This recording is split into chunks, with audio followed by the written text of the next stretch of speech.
Welcome to Sapiens Diálogos, an original podcast from the Centro Nacional de Investigación sobre la evolución humana, which brings together specialists in the study of our origins to help understand our past, our present, and our future.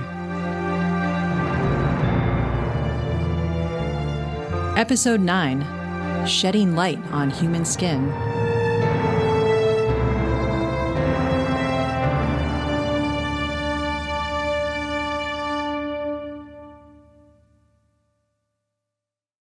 Welcome, everyone, to another episode of Diálogos Sapiens here at the Centro Nacional de Investigación sobre la evolución humana. And my name is Dr. Tesla Monson. I'm an associate professor at Western Washington University in Bellingham, Washington, where I study biological anthropology and the evolution of cognition and reproduction and the primate skeleton. And today I have the great honor of having a conversation with Dr. Nina Jablonski, who is currently an Atherton Professor and Evan Pugh Professor of Anthropology Emerita at Pennsylvania State University. So welcome, Nina. I am delighted to be with you, Tesla, and to be in Spain for the first time in my life, and to be in Burgos, and to be at this world-famous and beautiful center. I feel so happy and honored to be here, and I just love the idea of speaking with you today about all sorts of fun things having to deal with human evolution, and perhaps things that you haven't spoke about with other guests before. Yeah, it's definitely going to be an interesting and wonderfully insightful conversation. But before, I want to make sure the guests know what an honor it is to speak with you. So I do, I have like a little blurb about how awesome you are. So Dr. Jablonski, of course, has written many articles, some books. You're a member of the U.S. National Academy of Sciences. You've given a TED Talk. You've even done some rounds on TV comedy shows, I saw. And you're also very strongly committed to training a diverse next generation of scientists, which is always wonderful to see. And you've done a lot of work on primate evolution in a lot of different areas, but much of the work that you're known for is on human skin. So the listeners may not know the skin is the largest organ of the body, but beyond that, what is it about skin that you find so interesting? Well, I think it's worth pointing out that I started doing research on skin and the evolution of skin pigmentation more than 30 years ago, and that this program of study happened completely by accident. So I didn't set out to do this when I was a graduate student or a young professor, but it happened, and I've enjoyed it immensely. And I think it is one of these parts of the body that people simply don't think about in the context of human evolution, because we focus so strongly on bones and stone tools and teeth and interpreting the past from those items. And we somehow lose sight of the stuff that's on top of the body. And when we realize how important skin is to the way that we interact with the environment, we realize we must study human skin and the evolution of the human condition of skin being mostly naked, not having very much hair except on the top of our heads, and the fact that our human skin comes in this beautiful range of colors. And really, up to about 30 or 40 years ago, people did not understand how naked skin had evolved and why human naked skin came in a range of colors. So I've enjoyed trying to fill in these gaps. And I must say, this is a big act in progress. There is still much research to be done, but it's been extremely exciting because ultimately skin is our primary interface with the environment. So throughout millions of years of evolution, it's the skin that has been the main event, as it were. So we really need to pay more attention to it. And now that there are many tools that allow us to be less speculative, especially coming from the field of genetics and functional genomics, we can gain tremendous insight into what happened and when and how it happened. And this is it's not only tremendously exciting, it's so much fun. Yeah, that's You've got me excited just thinking about it. But yeah, one thing I want to ask you, you started off by saying we haven't paid much attention to it because we think about things like bones, which fossilize. So how do we study skin and the evolution of skin with a fossil record? Well, I think initially what we have to recognize is that we can use good comparative anatomical and physiological information. So we can look at the anatomy of skin in our non-human primate relatives and learn a tremendous amount about the basic structure of human skin. And then we can look especially at the physiology of skin, especially how do primates keep cool? Because most primates have a lot of hair on them, and we don't. And so much of the story of the evolution of human skin we can actually gain by studying primate skin physiology, especially under conditions of environmental heat stress. It turns out that primates actually can't lose heat in the way that dogs can or horses can. They can't lose heat through their mouths very efficiently. They lose heat through the surface of their bodies. And so when they have a big fur coat on, like any monkey or most apes have quite a lot of hair on their bodies, they can end up storing a lot of heat because they can only liberate so much through the surface of their skin. So that's one of the things that helped us gain an insight into why relatively naked skin evolved in the human lineage, because it helped us to stay cool. And at the same time that we lost most of our body hair, we gained a huge capacity for better sweating so that we could lose more of our body heat to the environment when we were moving around. And this was tremendously important. But it's important to recognize that these insights came from studying non-human primates as well as studying modern humans under a variety of different environmental conditions. We sometimes forget in this day and age when we're transfixed with modern techniques, that looking at the basics of comparative skin anatomy and physiology in ourselves and in our close relatives can be tremendously instructive. And many of our earliest insights came from just those kinds of studies. Yeah, that's a really important point, especially because a little later on we want to talk about how human evolutionary studies are really relevant to the present. But before we get into that, we mentioned sweating and naked skin, something we're familiar with here in Burgos right now. But I think a lot of people think about the color of skin when they think about skin. So how does that tie into the evolutionary story? Well, it's actually central to the evolutionary story because our ancestors evolved, and most of our sort of all of our core ancestors evolved in equatorial Africa. We see significant evolution outside of tropical Africa, but many of the core events of human evolution, including the branching off of the human lineage from that of our ape relatives and the origin of Homo sapiens, occurred in equatorial Africa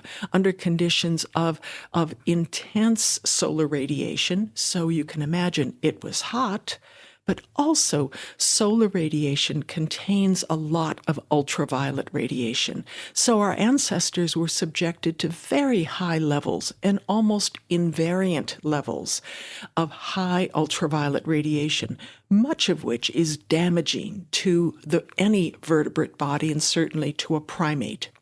As we lost most of our body hair, this was a big thing, and it helped us with respect to the loss of heat when we were exercising. Great. But it also left the surface of the skin vulnerable to ultraviolet radiation.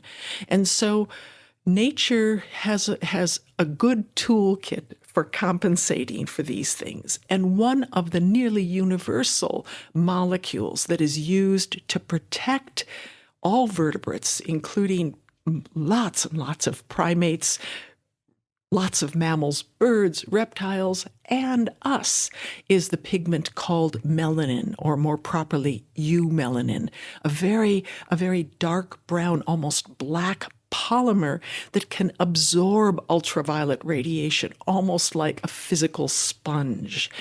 It is an extremely powerful natural sunscreen.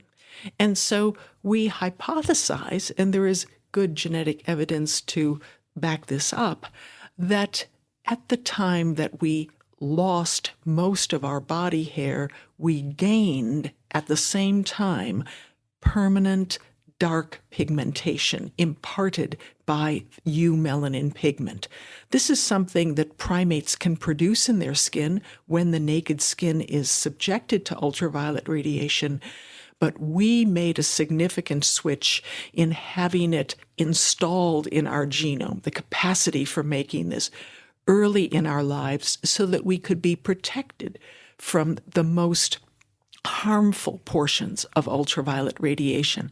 This was an enormous breakthrough in human evolution because, along with sweating, the natural sunscreen allowed us to be present and active in open environments and be relatively unharmed by the heat and by the ultraviolet radiation that is so powerful in equatorial latitudes.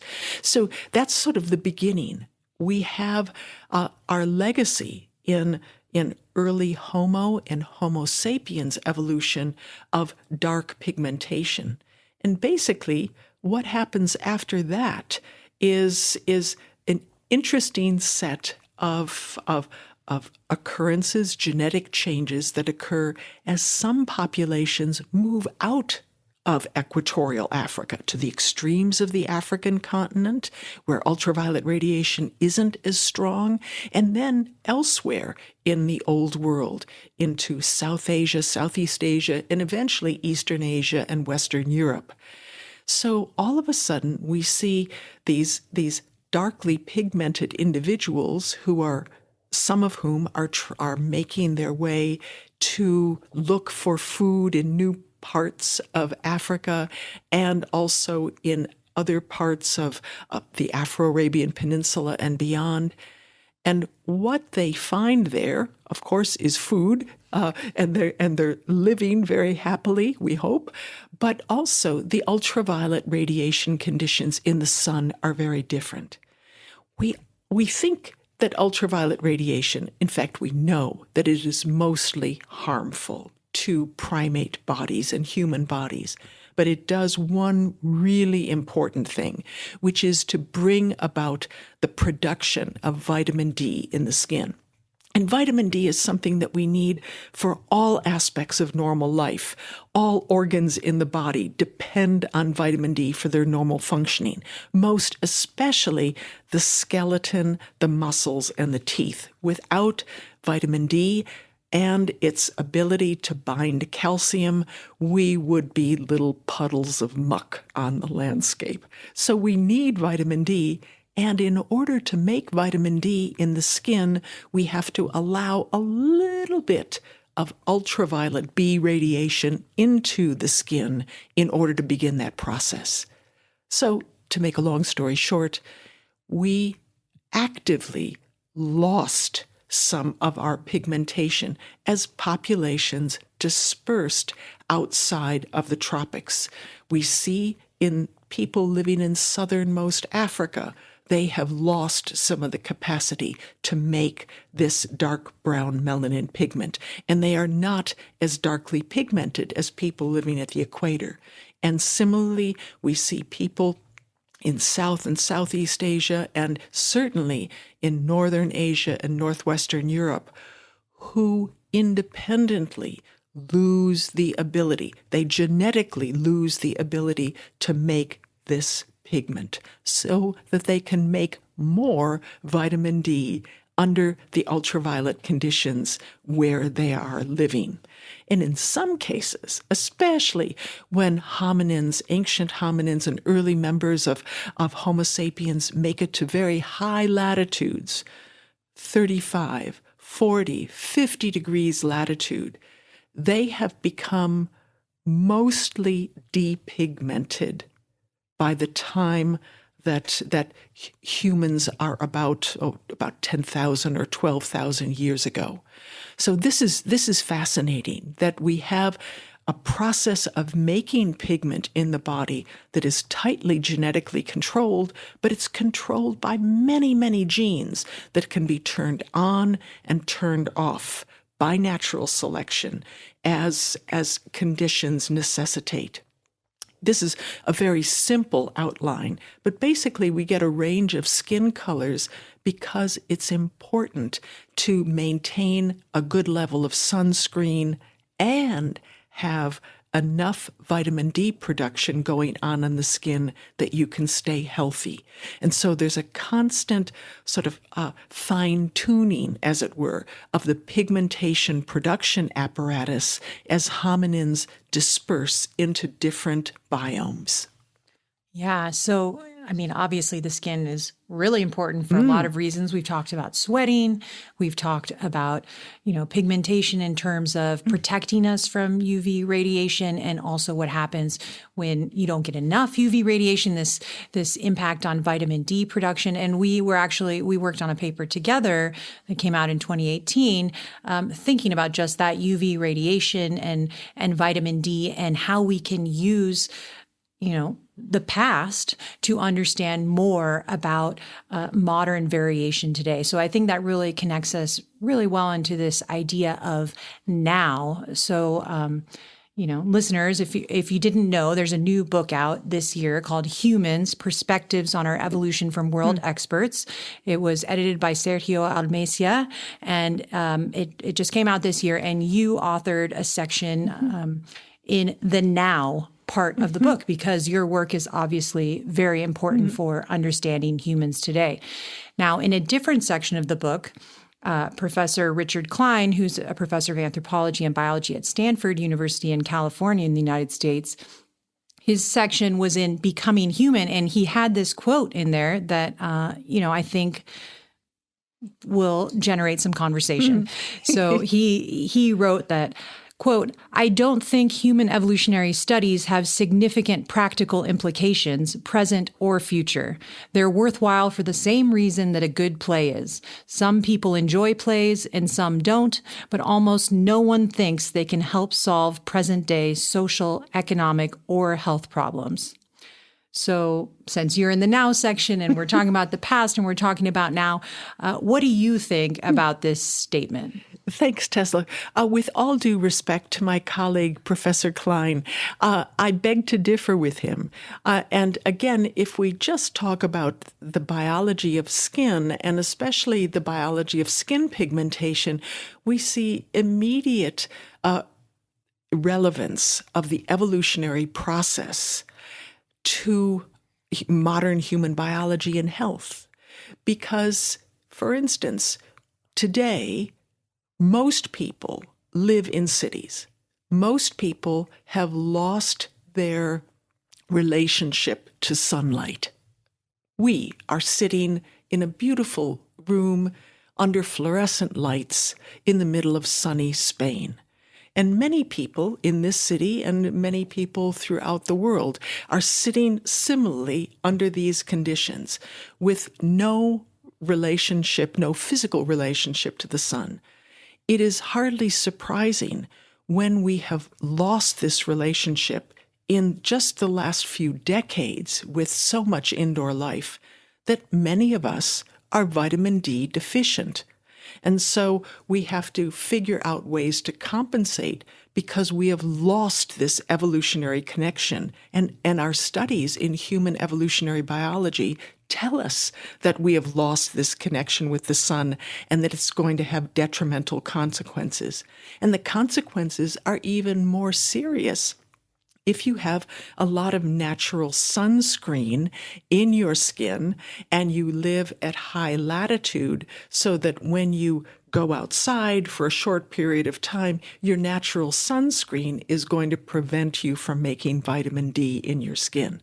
So this is one really important and serious health consequence that human evolutionary studies really sheds light on.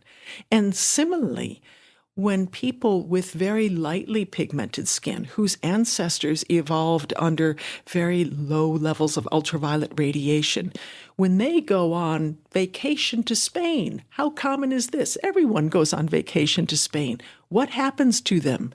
The human evolutionary studies answer is that their skin gets sometimes partially fried by the strong sunlight because they have no or very little natural protective melanin sunscreen in their skin, nor the ability to make it.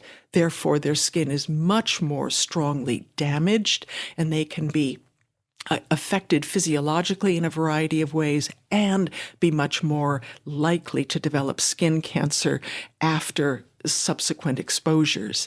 So these are just two ways connected to skin that human evolutionary biology gives us the answer to what is going on and also points the direction of a cure for the problems.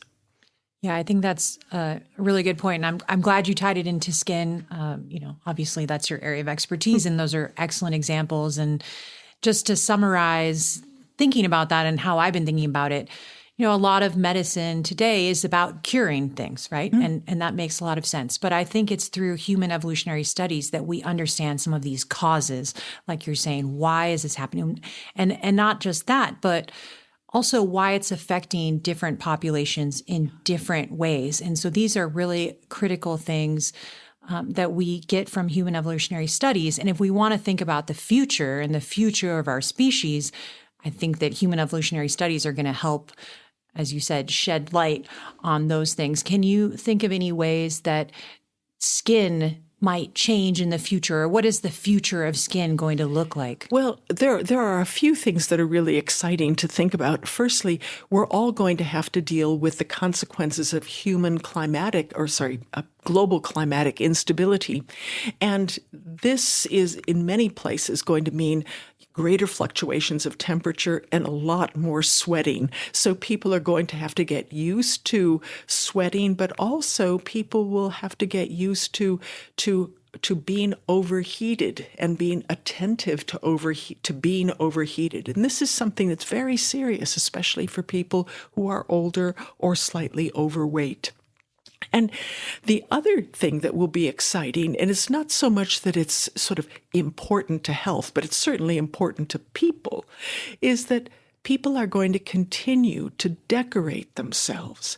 Naked skin affords such a huge canvas for self-expression, as does hair, whether it's scalp hair or facial hair for men.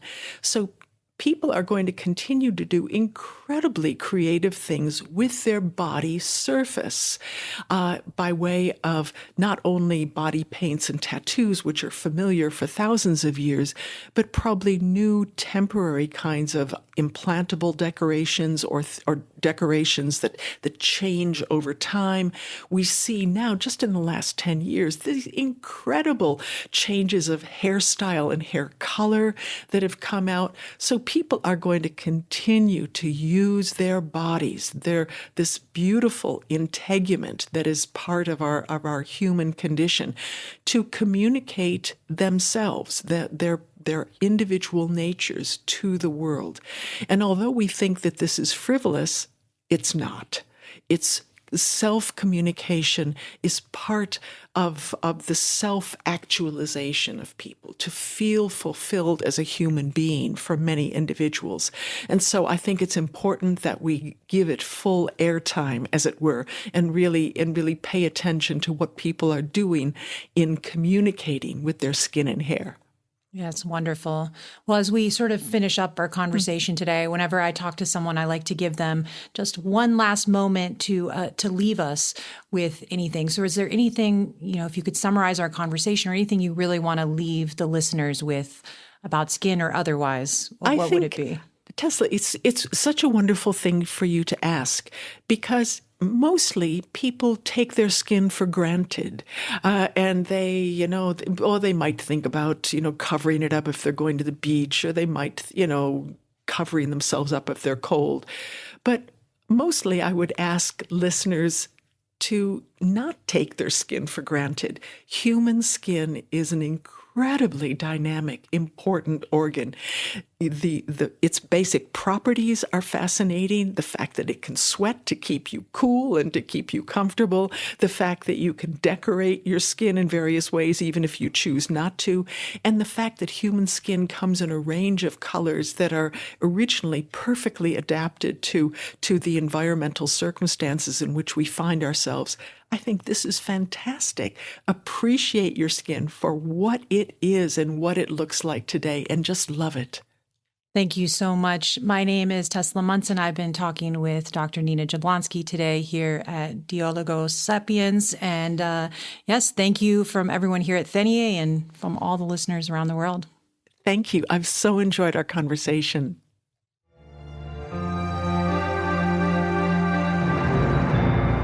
This podcast has the collaboration of the Fundación Española para la Ciencia y la Tecnología, FACEIT, and the Ministerio de Ciencia y Innovación.